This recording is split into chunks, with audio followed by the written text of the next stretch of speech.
Bybel sê die man het tussen die grafte gebly. Niemand kon hom selfs met 'n ketting vasbind nie, want hulle het hom al dikwels met voet en handboeie vasgemaak. Maar dan ruk die man die handboeie uitmekaar en skop die voetboeie stikkend.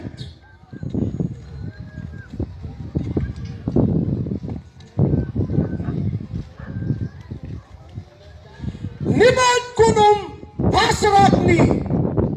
Hy was dag en nag aan die skree tussen die grafte en die berge. En dan kap hy homself met klippe. Prys die naam van die Here. En jy weet nie die man van Gadara waarvan die Bybel praat. Die man van Gadara, daarin leer ons die karaktertrekke, die karaktereienskappe van bose geeste. Want die Bybel sê, toe Jesus die man vra, en hy spreek die duiwel binne die man aan, wie is jy? Sê die duiwel aan Jesus dat ek is legio. Nou, 'n legioen soldate in die Romeinse tyd het bestaan uit 'n legioen van plus minus 5000 tot 6000 soldate.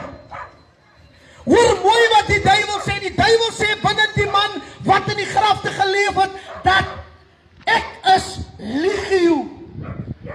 5000 tot op 6000 duiwels wat in een man sy lewe of sy lewe regeer het en beheer het.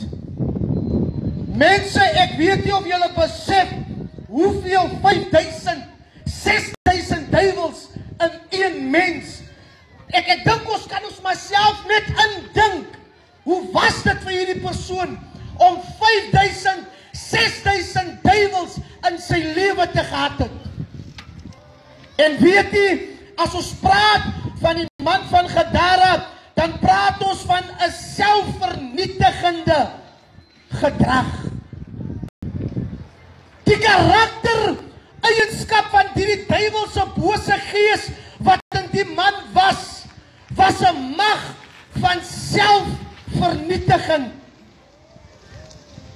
En mense, as ons kyk in daling in, jong en oud, ek sonder niemand uit nie. Die Bybel sê dat ons geveg, jou bekleierery, is nie teen vlees en bloed nie. Jou geveg is nie teen jou buurman of jou buurvrou nie. Jou geveg is nie teen jou man of jou vrou of jou kinders nie. Jou geveg is nie teen jou werksmense nie. Maar ons geveg is teen die bose geeste, die magte in die lig, die prinsipaliteite. Zeker soos ons hier staan, is daar duiwelse geeste besig, wat beheer en besit het, nes die man van Gadara. Mense wat besig is om hulle lewens self te vernietig, en is hartseer. Ons deel met 'n generasie, en daar's 'n boosheid losgelaat, daar's 'n duiwel losgelaat, wat daarop uit is dat mense hulle self moet vernietig.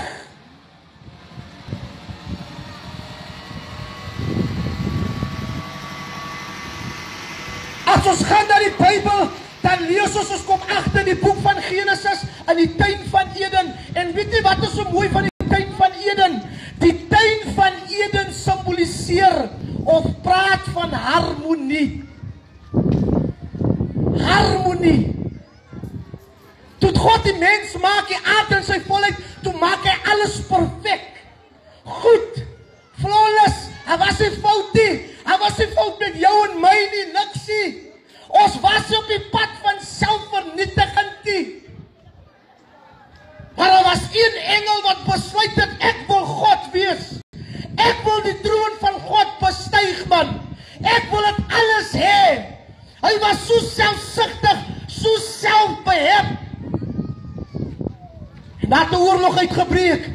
hy's geban uit die hemel uit.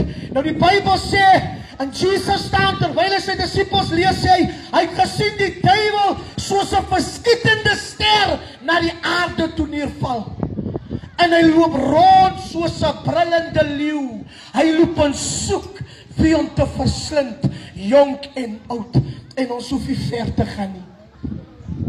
Daar's 'n duiwel, dit kom vir my voor in daling wat losgelaat is, 'n selfvernietigende bose gees. En dis nie net in daling nie, as hy reg oor die Weskaap, reg oor ons land lyk, dan is ons land in chaos. En dan vra mense, wat gaan aan? Ek het nou die keer genoem, Jethro, dat het lyk vir my die duiwel is losgelaat in daling. En jy weet, ek wil vanaand sê, daar is net een resep vir sonde. Sonde is ongehoorsaamheid. Die tyd toe Adam en Eva besluit, maar hulle is ongehoorsaam aan God, halleluja, toe tree sonde in, toe tree die dood in. Alles tree toe in. Dit was nooit God se oorspronklike plan, dat ons moet lei en die dinge deurmaak, dat sy moet gaan grabbie om 'n bestaan te maak, dat die vrou in pyn swangerskap moet kry nie. It was never his purpose. Dit was nooit God se doel, dat die mens homself moet vernietig nie. Want so lief het God in die wêreld gehad, dat hy sy enige gebore seun gegee het, sodat almal wie in sy seun glo, nie verlore gaan nie, maar die ewige lewe beerwe. Die enigste resep daling vir sonde is wanneer jy dit bely en nie bedek nie. Wanneer jy jou sonde bely, dis wanneer jy vergifnis en verlossing ontvang. Luister hier, ek wil praat met hy selfregverdige mense. Mense wat dink ek is beter as 'n ander een. Mense wat sê ek is nie sonder sonde nie. Luister wat sê 1 Johannes 1. Die Bybel sê in 1 Johannes 1, prys die naam van die Here. As ons beweer dat ons nie sonde het nie, bedrieg jy jouself en is die waarheid nie in jou nie. Maar as ons sonde bely, is die Here getrou en regverdig.